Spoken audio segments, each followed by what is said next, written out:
Hi, this is a quick tutorial on in answer to the request from someone from the group, I'm sorry I forget your name at the moment, to scale the materials if they don't match, if the scale doesn't match the item that you have. So just quickly, what I'm going to do is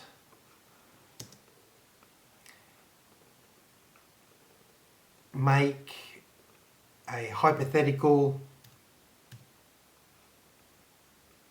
house so that I can do a few different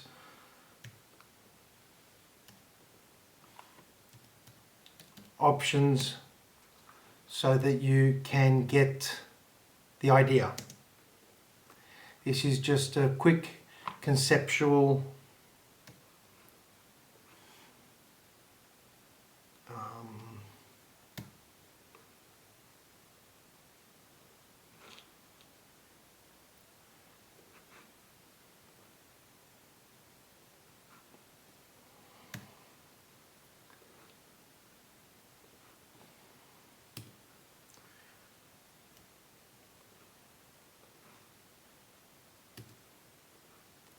drawing. I'm just keeping these separate. Orbit.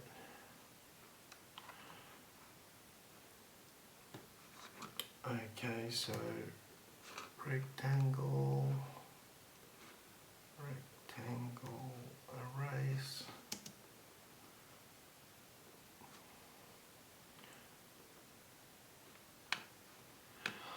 Okay, so just bear with me for a quick second. There.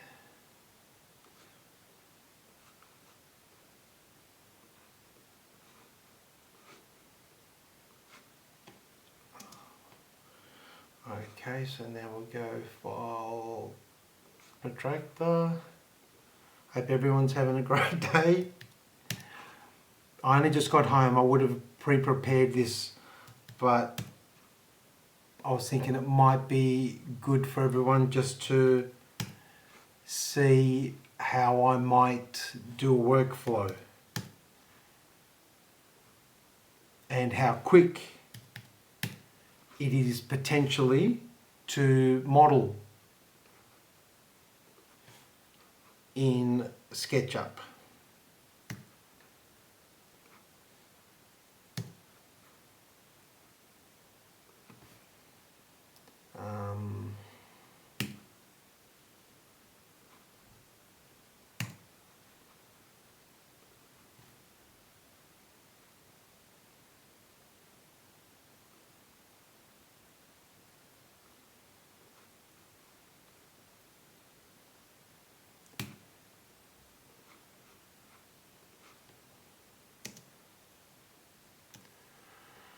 So I'm just basically making the roof. So I think you can tell that I'm doing a hypothetical home. That way there's a lot of different media so the brick on the house, I can put pavers or tar on the driveway. So I can use a lot of different things there that would help to give you an indication. Now I'll go as to how to scale. So protractor, now I can't get the right face here, so what I can do is use my arrow keyboard and see how it's locked it. Makes it really easy to work quickly. You know the axis you want. So 22.5. I'll do the same here. 22.5. Now, orbit, I'll just quickly eyeball. I think that this is bigger, in which case it'll be higher, and this little piece here will be the transition from one going down to the other. So I think that's the case. So at this point what I'll do is I'll grab the end, I'll lock the axis, come over to where they intersect. I'll come around for this one, and I can do the same. I can go protractor. I'll lock it on this axis now. There, 22.5, enter. There, oops, escape. Let's try, select the arrow before I select. There, 22.5, enter. Now I've got an intersection point here. I want to pick up the whole ridge line. I'll move, but I'll just snap to the end point and then I'll hit the up arrow. Now I can move anywhere and it'll only go up or down. So I can move here and lock it. So it'll go up on the blue axis and it'll lock to where I've got here. It'll inference the intersection of the two guidelines, and I'll click. And that's how high it's come up. Now if you have a look, this one here, I'll orbit. This one here is, if you can notice this triangle here and this plane here, if I orbit around, they're kind of on the same plane. So if I erase this, I don't have anything disappear. All right, and that's how I know it's correct. And the same with this one. If I erase this one, you'll see that it's on the same plane. Now, if we have a look here, if I have a transition between two planes and I get rid of the wrong line, you'll know, because this will happen. You'll lose a face. Command Z to undo, or Control Z to undo if you've got Windows. So, and if you're not quite sure which one's the one, orbit and have a look. And if I delete this and this whole plane disappears, you know that you've done something wrong. So then you can at least backtrack and see. So now the other thing I can do is, because I lifted these, if you have a look under here, it's hollow. Okay, all I really have to do now, line, grab that, come across to here, and it'll fill in the bottom plane, the bottom face. Okay, now I don't have any gutters or anything on there, but this is just for an example. Now I'm just going to clean up some of these guidelines just to help with, here we go, orbit. If I come back around, I've got the house. Okay, now I don't have any sticky geometry because I've grouped all of these as I've gone, and you can see how quick it was. All right, so H for hand, that'll pan, because I don't want to orbit. O for orbit. Okay, so now we want to get some materials. So if we press B for bucket, okay, or if you come over to tools and you come down to, where is it, sandbox, interact.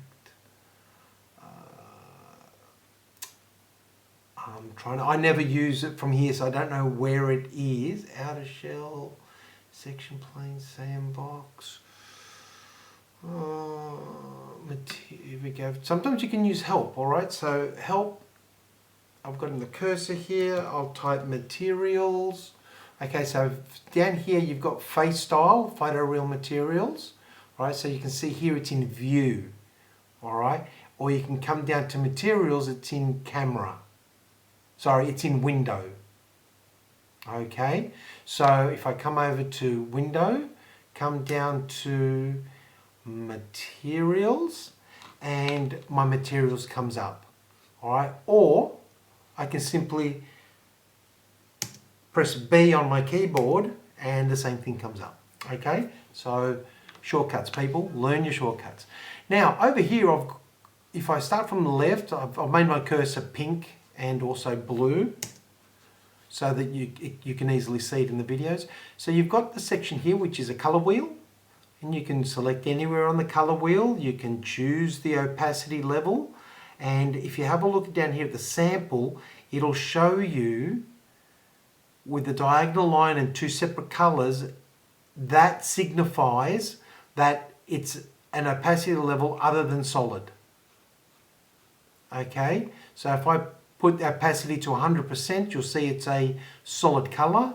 If I bring it in and you see that diagonal line with a darker and lighter, you know that it has a certain level of transparency.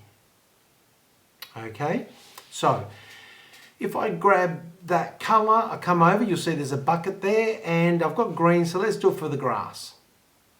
Okay, and I can show you the opacity. If I pick up our lovely model, I go down, across. Now she's under our model, and you can see that we can still see her. Okay, and I should be able to opacity, sorry, that's there.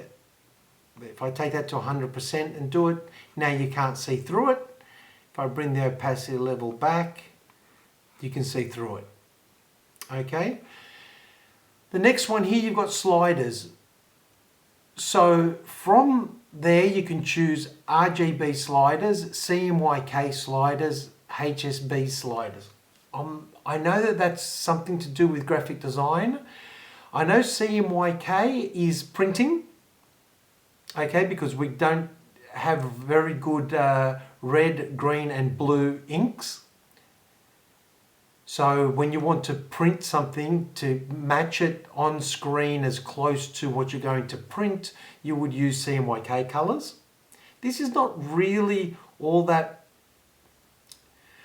relevant for us in the course that we're doing, but it's just good to know. And RGB would be if you're going to do something for internet, for instance, or that's going to be viewed on a backlit device, all right, you would use these colors because they would represent as close to as you can. And then you've got the grayscale slide. So if you bring any of these, you'll have the colors, and you can produce a color from the sliders using red, blue, green, the same as you would have in the light spectrum. And again, you can play with the opacity of these.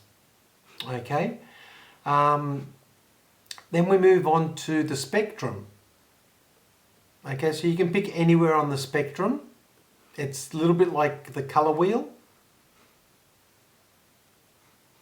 And there seems to be only one option for spectrum.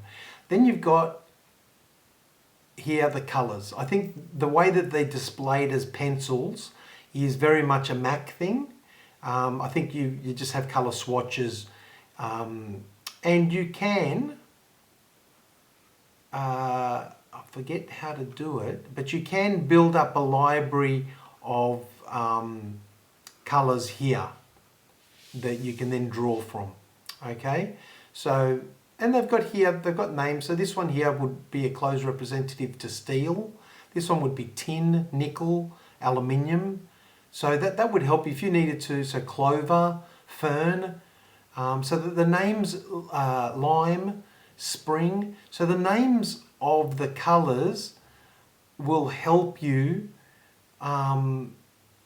with choosing a relevant colour for it if this is the way that you wanted to go. But the way we normally do it is this last option. This last option is for, let me zoom in on my screen. Can I zoom in on my screen? No. All right, so this last option here is materials palette. Okay, so for instance, if you have a drop-down menu, we've got asphalt and concrete. Let's go on the driveway. Let me just quickly do this. I will go this one, tools, solid objects, hold on, I will copy.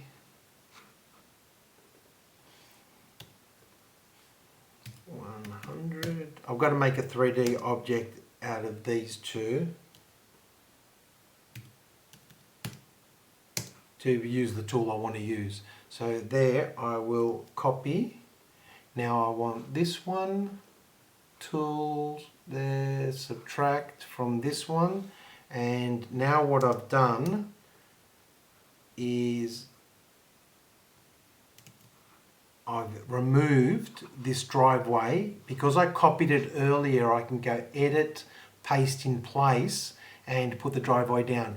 Now I've got two separate components and I can add concrete. So this one here, if you saw there, if I wanted it to be more like bitumen, I choose that one. And will come up like this. Okay, so you can try and see all the different things that you would like to do.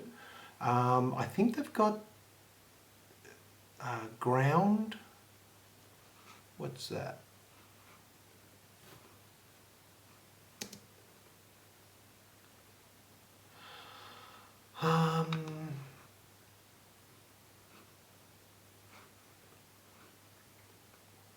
Ground.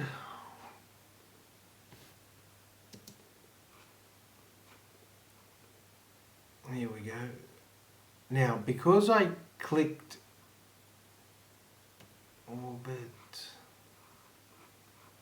Okay, earlier on, if you saw there, when I was outside the object, I wasn't able to change the color. I'm clicking the mouse, it's not changing the color. Okay. One of the things that I don't understand completely why, but if you click into an object and color the face, I'll click this one.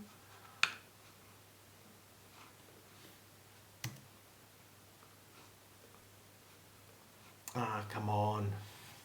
Escape.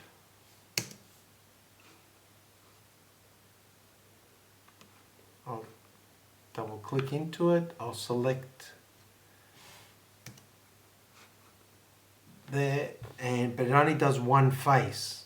Whereas when you saw me do the driveway, I selected it from outside the unit and I did the whole lot, where they would be different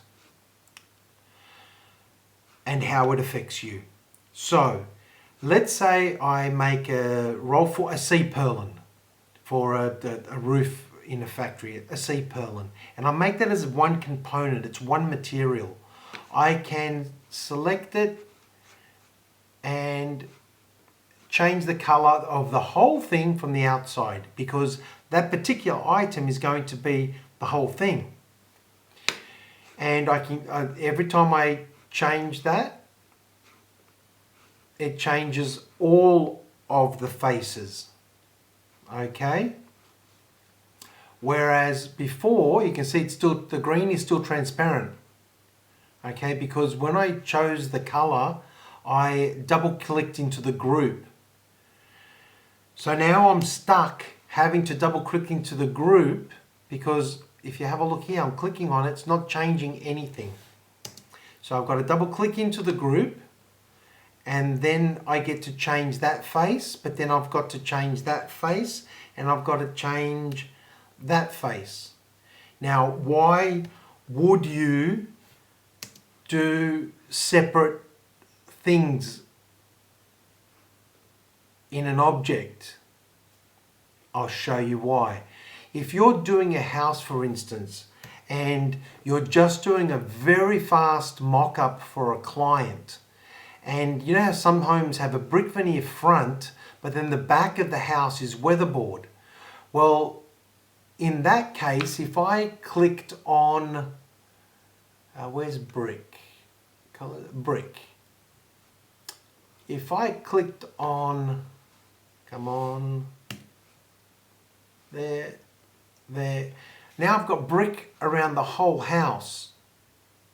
Okay, so if I wanted to do weatherboard,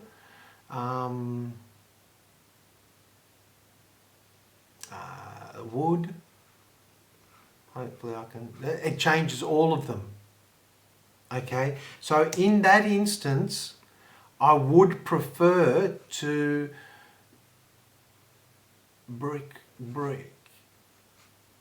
And let's go that brick, and I would prefer to be able to select the faces separately. So there's two instances where clicking into the model as opposed to clicking into that group and doing each face individually is one option, but clicking into not clicking into the thing and doing the whole thing is another option. But then it does affect it, because now, because I've clicked into there, I can no longer, I can affect this one, but this one I can't for some reason.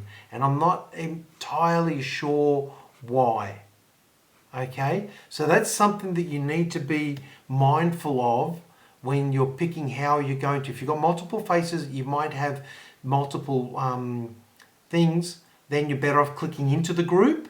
Be mindful that then you've got to rotate around and do the next one and do the next one and so on and so on. Okay, there we go. All right, so just be mindful of that going into placing materials on faces to get that look that you want. Okay, because it can come back to bite you and make it really difficult to then remove that or go over it. So you can, if you haven't yet colored, I think you can revert it by going back to web safe colors. If I go back to white, I've got to click into this one, escape. Oh, come on, be there. There we go, I'm in the model. Now I can choose white. I wonder if now that I've removed it, am I able to change that color from the outside? I'm aware of that as a bit of a glitch. Yes, I can still put these because for some reason I could do those from outside the model, but this one has to be changed from inside the model. I'm not 100% sure why that is, whether it's something that I'm doing wrong or whether it's something that is just wrong, because if you have a look at this one here, I haven't yet changed the color from inside the group, and I can easily change the color from outside the group every single time. Okay, so that's one thing, and that's why you might want to use different faces in the same group. For instance, you may have, this is a rendered face, okay, and this one's just exposed brick. All right, so you want to be able to make sure that you can reflect that. So there are different instances why you would use it. Let's go, if I've got grass here. No, that's glass, not grass. Ground. I don't have glass, so if I go to 3D Warehouse, give it a second, it'll come up. Type in while your target is selected. Now this may change, but you'll see grass. All right, so now I've first checked that I'm still in materials, because sometimes if it doesn't have a model there, but someone's got a grass model, it'll take you away from it and you think you're bringing in a material and you're actually not. All right, so we'll just go here. The file sizes make a big difference. All right, but also sometimes the images. This one's a good one. All right, download.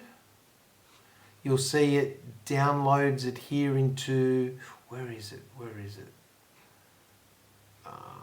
Colors in model. So these are the colors that are actually being used at the moment. Okay, now it looks like a lot of colors, but don't forget that we've got this lady as well. She's got a few colors. Also, some of the colors that we've loaded from the palette and then changed remain loaded. Some of you, when you go to save, may be prompted if you want to purge. All right. So what it'll do is, even if it's a hidden object, but it's using something, whether it's a component or a group or a material, it'll keep it. But if you've no longer used it, it'll actually get rid of it. So if you think you might use it in the future, don't purge. If you want to keep your file size down so that it stays very active and quick to reflect the changes and the movements you want to do, then get rid of them and purge. Okay, just something to keep an eye on. So I'll go here. I'll go B for bucket, and I've got to go into the model because where the grass was. There we go. Now if I go in and have a look, the grass looks amazing this close. But as soon as I scale out, you'll see that it looks like a repeating pattern, because it is.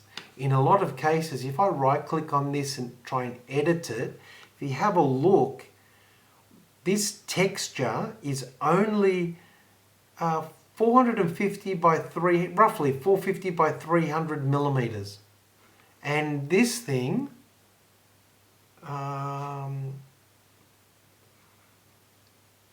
dimensions is 57 meters by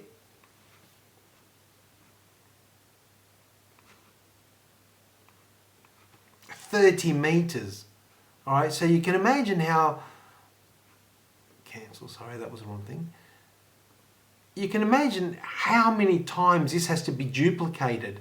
So that's, and this is a good scale. If we have a look with this lady on it, escape to get out of that group, move, let me make sure that I get the bottom part of a foot and they're on face.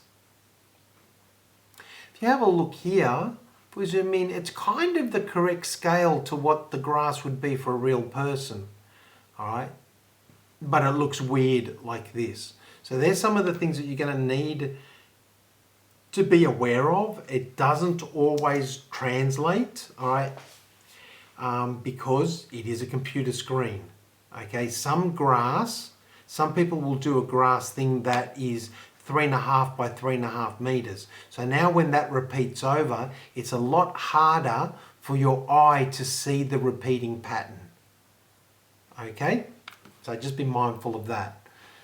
All right, now let's go. The question that the person had, let's address that now. So when we take this object here, and if we right click, let's go into the group. If we right click on, so that you can see the little hash here, this face is selected. Select, where is it? Make unique texture.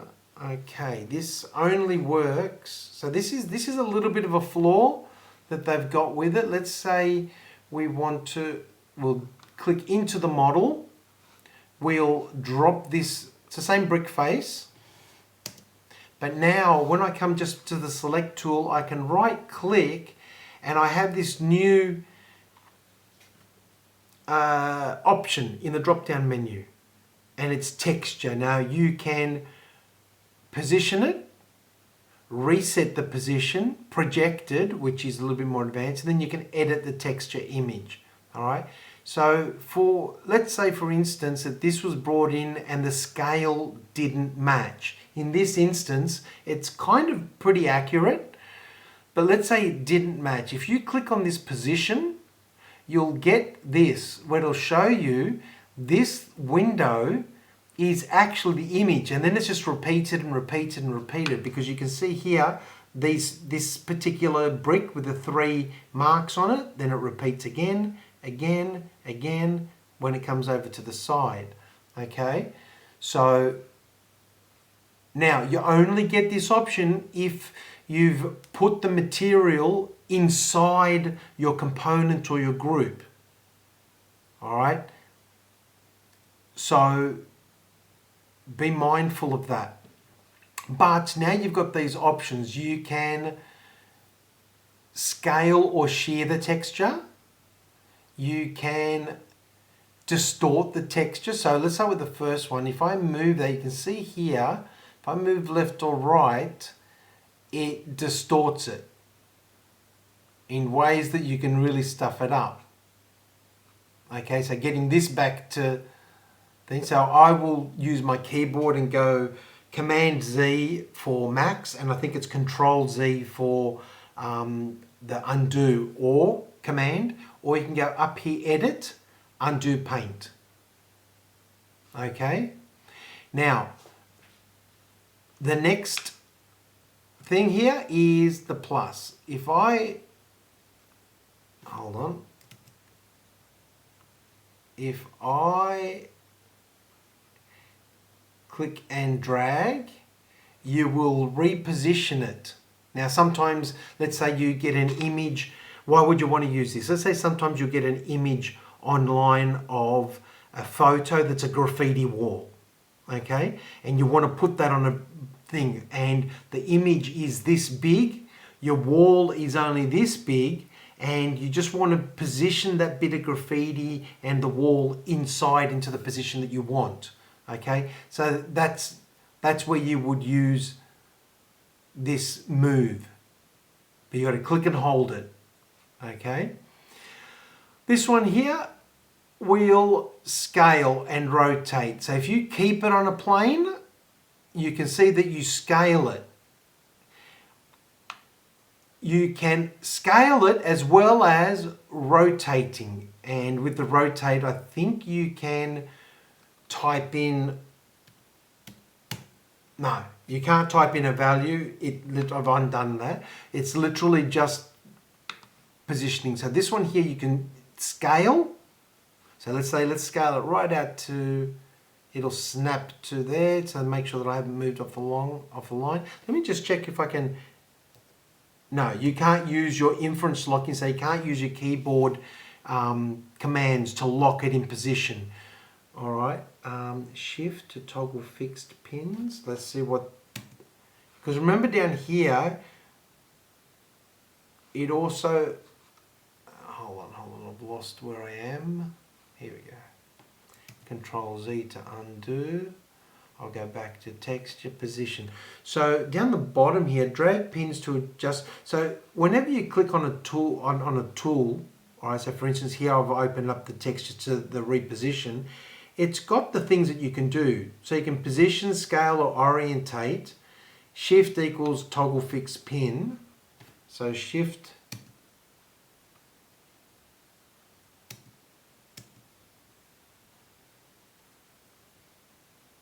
okay, so now you've got the windows, so you've got the pins are fixed, and you can snap back to where they were, and you can do one, oh here we go, so you can,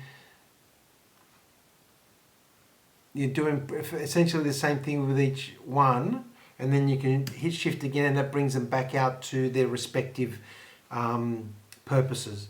So let's say that we wanted larger patterns because it was like a stenciled concrete thing. So I could scale this right out to here, or let's say for argument's sake, this is how your image came in. And it was the wrong scale for the thing. That's when I could go in, right click on my mouse, come down to texture and hit position. Now if you reset the position, it'll go back to its original. All right, so now I can go position, and I can come out and grab my pin and scale it in. I can come out of there. I can use, I use this a lot. I use scaled people to help me with the right, there we go, that's kind of about right, which is how it came in originally, but let's say for argument's sake, that huge size was how it came in. This is how you can then rescale it. Okay, so we'll use another example. Are they tile? Are they roof tiles? Yes, shingles. Okay, so these are like slate roof tiles. These would be, These would be like swimming pool tiles. Like vinyl flooring or even marble tiles. You can see the kind of the stone texture. What are these ones here? And these are like cobblestones. Okay, so let's go to up here. We've got 3D house. Let's go roof tiles. Let's go roof tiles. Now if you have a look here, it's jumped from materials, okay, to models. I don't want the models, I want the materials. So it doesn't look like there's, oh, there is roof tiles. So sometimes it jumps back to that. Don't be quick to jump in and grab one because it might not be the right one for you. Okay, so I've got roofing here, roofing tile, roofing. I'm hoping to find something like the concrete roof tiles that we might have. Oh, here we go. This one looks pretty good. So we'll download that into our model. Now it won't appear here under tile. If we click on that, it'll appear under colors in model. So now we come down and I think the last one in, and there's our tiles. Okay, and this is perfect. So if you have a look here, they've got the image here. Now the roof tiles look to be a little small, okay, but also they've got the ridge where they repeat. We don't want that. So one thing we can do is we can edit this tile. So we've got roughness, normal, ambient, okay, metalness here, and if you see here, the texture is 3 meters by 3 meters. So it's quite a large texture. Let's have a look at what we can do for position.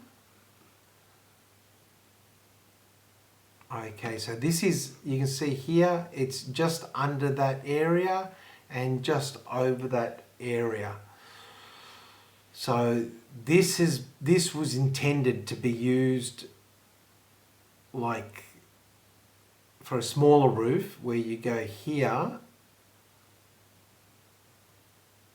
We don't want skew, we want this one. We don't want move, we want this one here. So if I scale that up so then that comes on the ridge line, that looks a little bit more natural. But hey, that's not too bad. The scale seems to be about right as well. So now you've got your ridge, you've got your tiles, they seem to be correct scale, right? And that's how you can rescale painted images. Now you can, let's do this.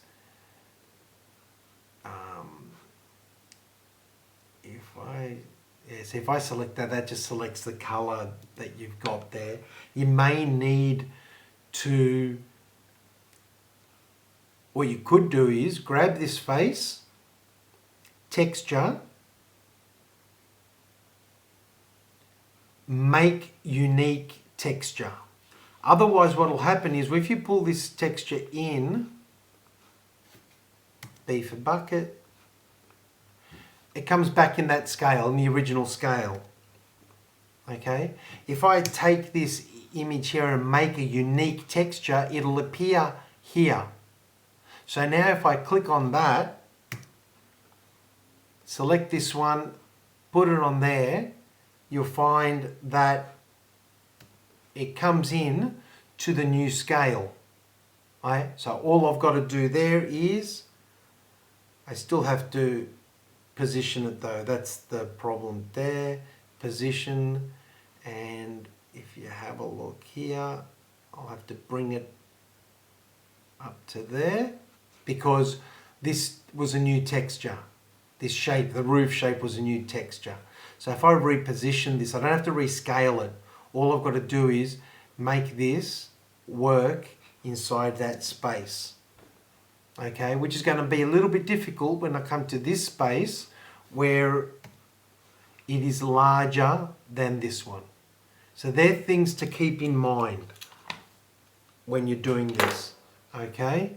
And when it made it a unique image, it made it lighter by the looks of it. Yeah. So yes, you can scale your textures, and that's how you do it. You come in, select your face, right click, texture, position it. Okay? Edit texture image. There's your texture image. Let's say you want that to be a repeating pattern. I think you can crop it.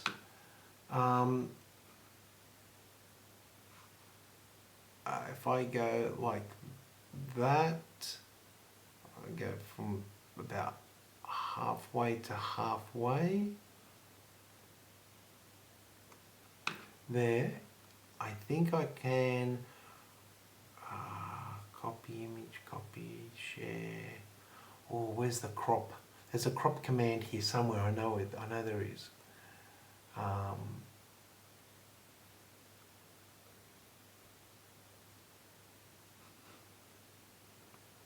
Edit.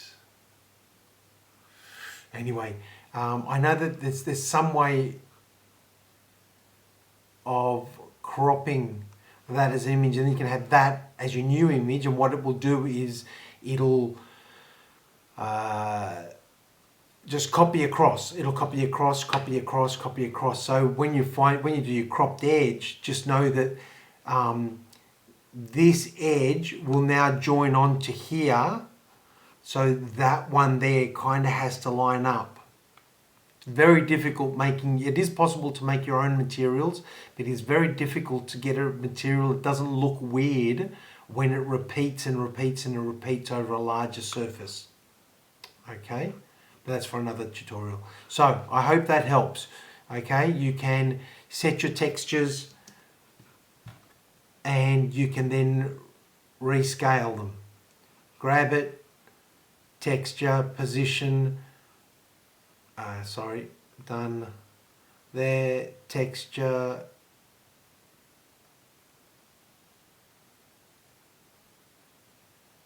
hold on, no. So, and you've got limited usability too, because when I've made a new material, it's just captured that as an image. It doesn't have edit, it doesn't have a lot of the information that the original had in it. Okay, so just be mindful when you're doing that. I would rather, if it's not the image that you want, I'd get on the warehouse and look for a different image, because it is kind of difficult to,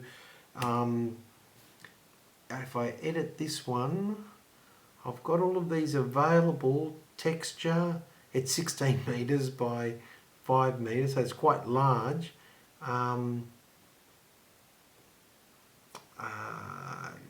It doesn't, I don't know if it's, yeah, it's got add roughness, so I can turn it into a texture map, but without the right knowledge, I guess, of how to do it. All of this stuff, all these types, and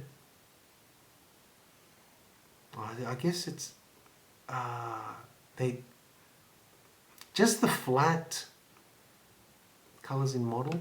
These flat representations, and in the past it used to just be an image of like a photo like this, and now and this has happened in the last 2 years maybe.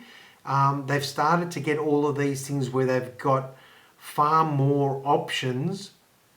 So ambient occlusion is for where you got deep shadows inside places, not necessarily shadows from being in a recess rather than shadows from the sun. You've got the roughness, you've got the metalness. So then when you put this into, say, V-Ray to do a render of your building or the thing that you've built, it looks photorealistic.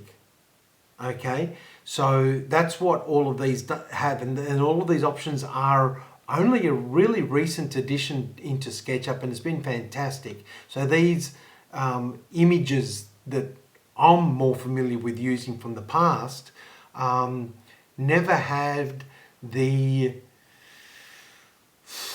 full scope of